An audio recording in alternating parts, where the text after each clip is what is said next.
नमस्कार, दुनिया अपडेट में आपका स्वागत है। आइए नजर डालते हैं इस एपिसोड की सुर्खियों पर। टर्की के खदान में हुआ भयानक हादसा, पूरे देश में फैली गम और गुस्से की लहर।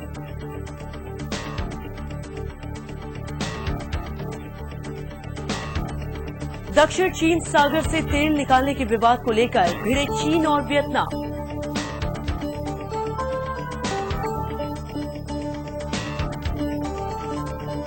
और ब्राजील में फुटबॉल वर्ल्ड कप से ठीक पहले फिर शुरू हुए विरोध प्रदर्शन।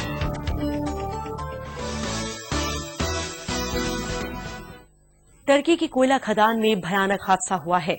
इस हादसे में तकरीबन 300 लोगों की मौत हो गई और सैकड़ों लोग अभी भी फंसे हैं। जमीन से 2 किलोमीटर नीचे हुए इस हादसे में लोगों को निकालने में खासी दिक्कतें आ रही हैं। इस हादसे के बाद पूरे टर्की में गम का माहौल है और हादसे के विरोध में जगह जगह सरकार विरोधी प्रदर्शन हो रहे हैं। राजधानी अंकारा से 450 किलोमीटर दूर हुए इस हादसे के बाद टर्की में 3 दिन का राष्ट्रीय शोक घोषित कर दिया गया। टर्की में सरकार विरोधी प्रदर्शन जोरों पर है। इसकी वजह विपक्ष का असंतोष नहीं, बल्कि एक खान में हुआ भयानक हादसा है। मारे गए लोगों के रिश्तेदारों के अलावा विपक्षी पार्टियों ने भी इसे बड़ा मुद्दा बना लिया है। टर्की की ट्रेड यूनियन भी खासी नाराज है और उसने इस मसले पर 1 दिन की हड़ताल की है। हालांकि टर्की हुकूमत ने सफाई देते हुए कहा कि ये हादसा शॉर्ट सर्किट की वजह से हुआ। इस वजह से खनिक खदान में फंसे रह गए। थोड़ी देर में जहरीली गैस कार्बन मोनोऑक्साइड खदान में फैल गई और बिजली का प्लांट धमाके से उड़ गया। इस वजह से खदान में ऑक्सीजन पहुंचाने वाले सिस्टम फेल हो गए।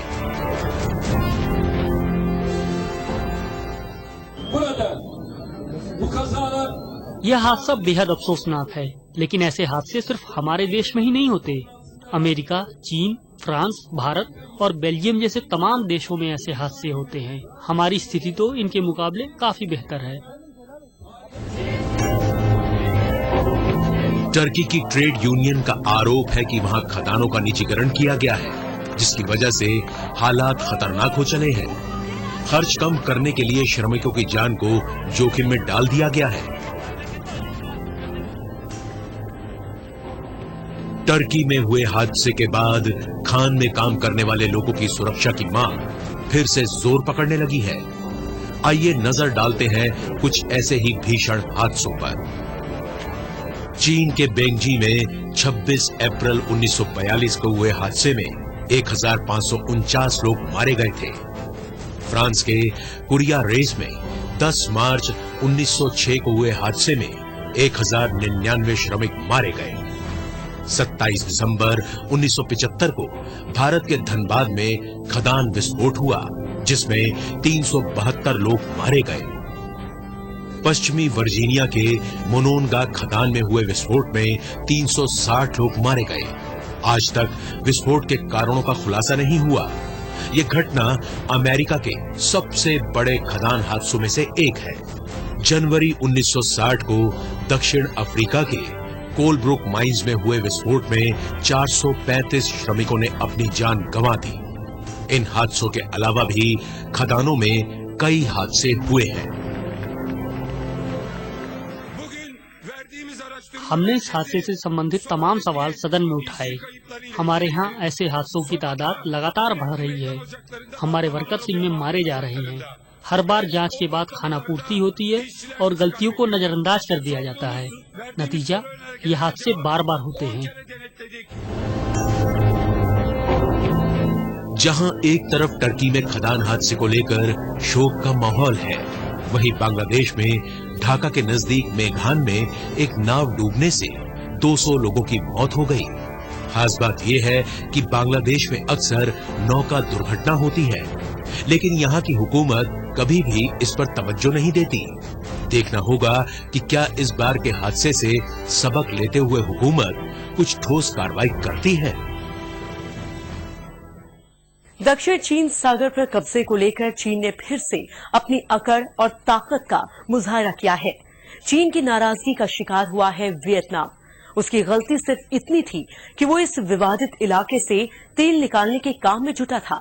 लेकिन वियतनाम को हड़काना चीन को भारी पड़ता नजर आ रहा है। जंग में अमेरिका के दांत खट्टे कर चुके वियतनाम ने चीन पर कोई सीधा हमला तो नहीं बोला है, लेकिन विरोध की कमान उसके नागरिकों ने संभाल ली है। पूरे वियतनाम में चीन विरोधी प्रदर्शन हो रहे हैं। कुछ दिनों तक खामोश रहने के बाद चीन की दादागिरी एक बार फिर जोर पकड़ने लगी है। इस बार चीन के निशाने पर है वियतनाम।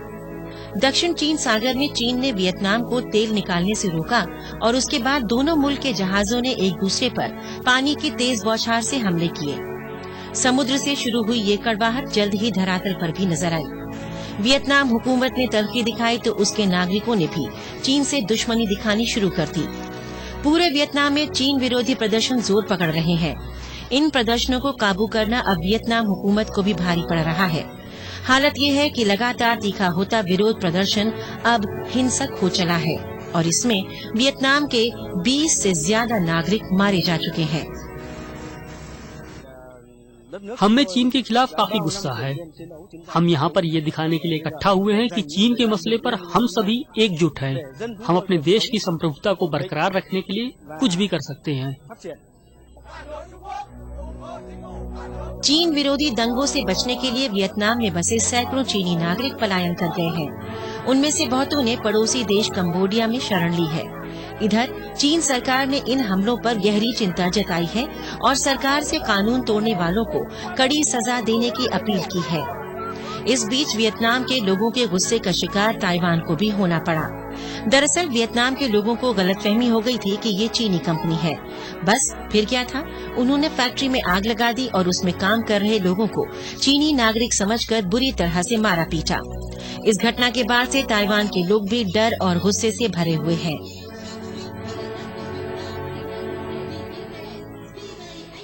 मैं अपनी जिंदगी में इतना भयभीत कभी नहीं रहा। मैं पिछली रात बिल्कुल सो नहीं सका। मैं ऐसे बहुत से लोगों को जानता हूं जो अभी भी फंसे हुए हैं। दरअसल इन लोगों को डर था कि अगर ये अपने घरों से बाहर आए तो इनकी पिटाई होगी। एक तरफ वियतनाम चीन विरोधी लहर पर सवार है तो वहीं हांगकांग में चीन विरोधी प्रदर्शन उबाल पर है। बीजिंग में एक पत्रकार को हिरासत में रखने के बाद हांगकांग में बुद्धिजीवियों द्वारा चीन का विरोध शुरू हुआ। इसके अलावा एक अन्य मामले में आम नागरिकों और हांगकांग में बाहर से आए लोगों ने यहाँ के श्रमिक कानून के खिलाफ प्रदर्शन किया। इन लोगों का कहना है कि यहाँ लेबरों के लिए बेहतर नियम कानून नहीं है और इन लोगों का काफी शोषण होता है। इन विरोध प्रदर्शनों पर चीन ने कोई सफाई नहीं दी है। शायद चीन ये दिखाना चाहता है कि छोटे मोटे विरोध प्रदर्शनों की उसे कोई परवाह नहीं है। अब वक्त है एक छोटे से ब्रेक का।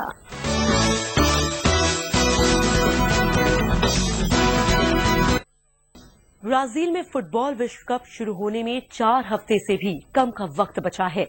इस दौरान जहां सभी टीम अपनी तैयारियों को अंतिम रूप देने में लगी हैं, वहीं ब्राजील अलग तरह की चुनौतियों से जूझ रहा है। 5 बार के वर्ल्ड चैंपियन ब्राजील की टीम जहां इस टूर्नामेंट में हॉट फेवरेट मानी जा रही है, वहीं ब्राजील की जनता इस मेगा टूर्नामेंट के खिलाफ नजर आ रही है। ब्राजील में एंटी वर्ल्ड कप कैंपेन फिर से शुरू हो गए हैं। ब्राजील के लोगों का कहना है कि उनका देश चुनौतियों से जूझ रहा है, जबकि हर बीते दिन के साथ टूर्नामेंट पर होने वाले खर्च में इजाफा हो रहा है। अब ब्राजील हुकूमत के सामने दुविधा ये है कि वो तैयारियों को अंतिम रूप दे या फिर घरेलू चुनौतियों से निपटे। सबसे बड़े मुकाबले का काउंटडाउन शुरू हो चुका है। फुटबॉल के मैदान पर टीम एक दूसरे से भिड़ने, उन्हें मात देने और खुद को सर्वश्रेष्ठ साबित करने के लिए तैयार है। तैयारी में कोई कमी न रह जाए, इसलिए अधिकतर देश के खिलाड़ियों ने महीनों पहले ही ब्राजील में डेरा डाल दिया है। ये सभी ब्राजील के मौसम और परिस्थितियों से पूरी तरह वाकिफ होना चाहते हैं। ब्राजील की टीम पर तो खासा दबाव है, क्योंकि वो इस टूर्नामेंट का मेजबान है। ब्राजील ने पिछले साल स्पेन को हराकर कन्फेडरेशंस कप जीता था। अब तक कन्फेडरेशंस कप जीतने वाली टीम इसके बाद होने वाला वर्ल्ड कप नहीं जीत पाई है। ब्राजील के सामने इस मिथक को तोड़ने की चुनौती है। वहीं ब्राजील हुकूमत के सामने यहाँ होने वाले प्रदर्शनों से निपटने की चुनौती है। ब्राजील में बड़ी तादाद में इस टूर्नामेंट का विरोध हो रहा है, जिससे हुकूमत खासी परेशान है।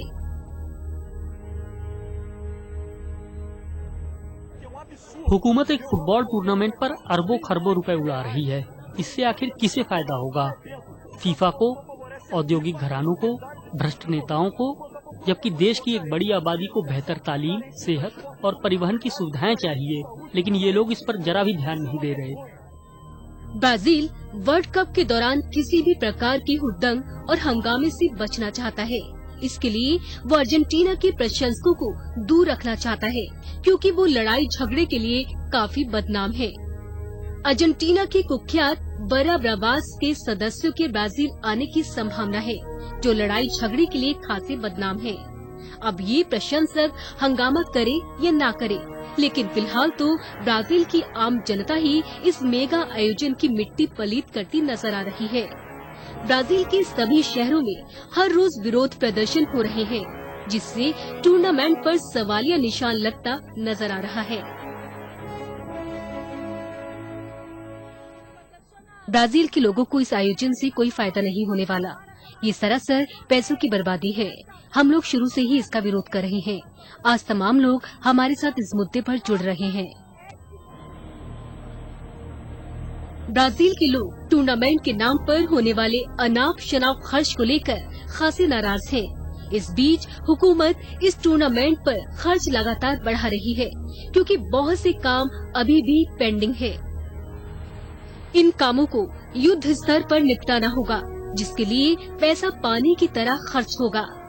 देखना होगा कि ब्राजील में होने वाला ये टूर्नामेंट कहीं आयोजकों की लापरवाही और बद इंतजामी के लिए यादगार न बन जाए। अब वक्त है एक और छोटे से ब्रेक का।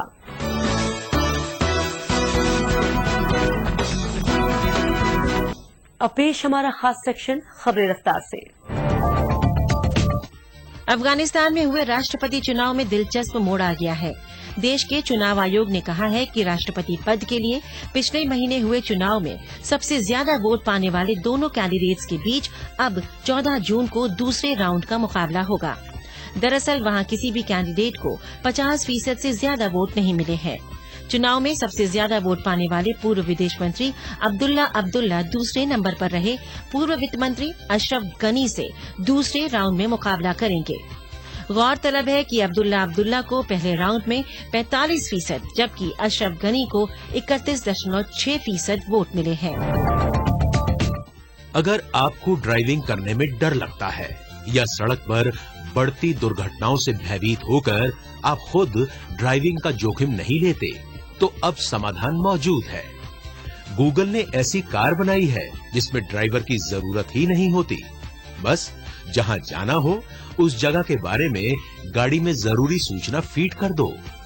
गाड़ी जीपीएस तकनीक की मदद से खुद रास्ता ढूंढ लेगी और आपको मंजिल तक पहुंचाएगी। गूगल इस क्रांतिकारी परियोजना पर काफी वक्त से काम कर रहा था और उसे अब सफलता मिली है। कुछ दिन पहले इस गाड़ी का सफल परीक्षण भी हो चुका है। हालांकि इस गाड़ी में बैठने के लिए आम लोगों को अभी कुछ वक्त का इंतजार करना होगा।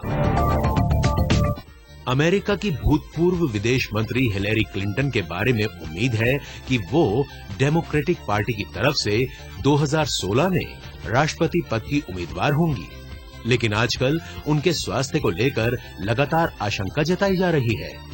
इन आशंकाओं का जवाब हिलेरी ने तो नहीं दिया है, लेकिन इसके खंडन की जिम्मेदारी उनके पति और भूतपूर्व अमेरिकी राष्ट्रपति बिल क्लिंटन ने ली है। बिल का कहना है कि उनकी पत्नी ठीक है और जल्द ही मीडिया के सामने आएंगी। बिल ने यह भी कहा कि उन्हें कोई दिमागी बीमारी नहीं है, बल्कि मामूली इन्फेक्शन हुआ है। अब पेश है हॉलीवुड और ग्लैमर जगत से जुड़ा हमारा सेक्शन ग्लैमर अपडेट।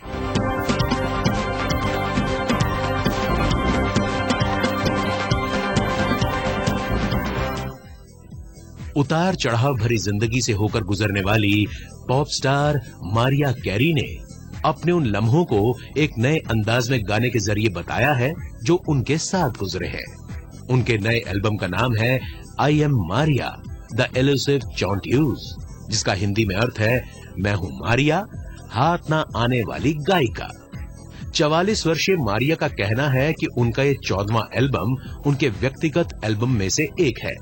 ये खास एल्बम अगले महीने रिलीज होने वाला है।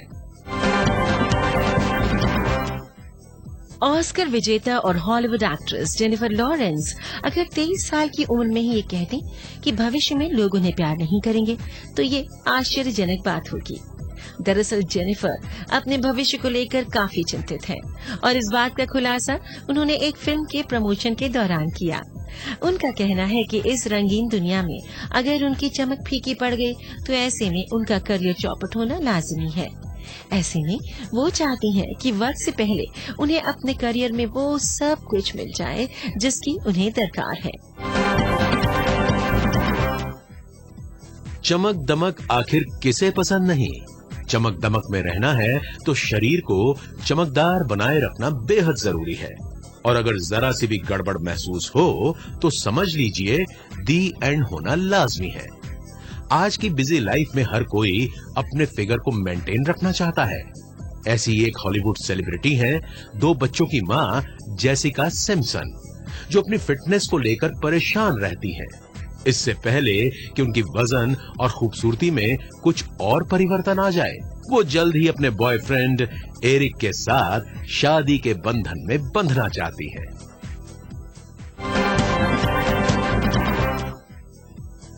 क्या गायिका सेलेना गोमेज आर्थिक तौर पर परेशान है या फिर वो पुराना आशियाना छोड़कर किसी नए आशियाने की तरफ रुख करना चाह रही हैं?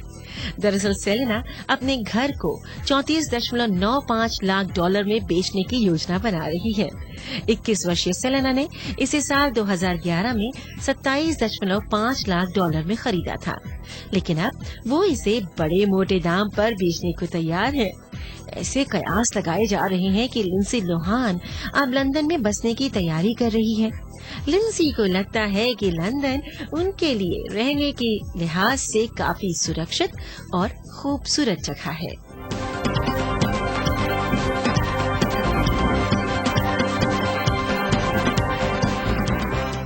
तो ये था दुनिया अपडेट। अगले हफ्ते फिर हाजिर होंगे और खबरों के साथ। तब तक के लिए दीजिए इजाजत। नमस्कार, खुदा हाफिज।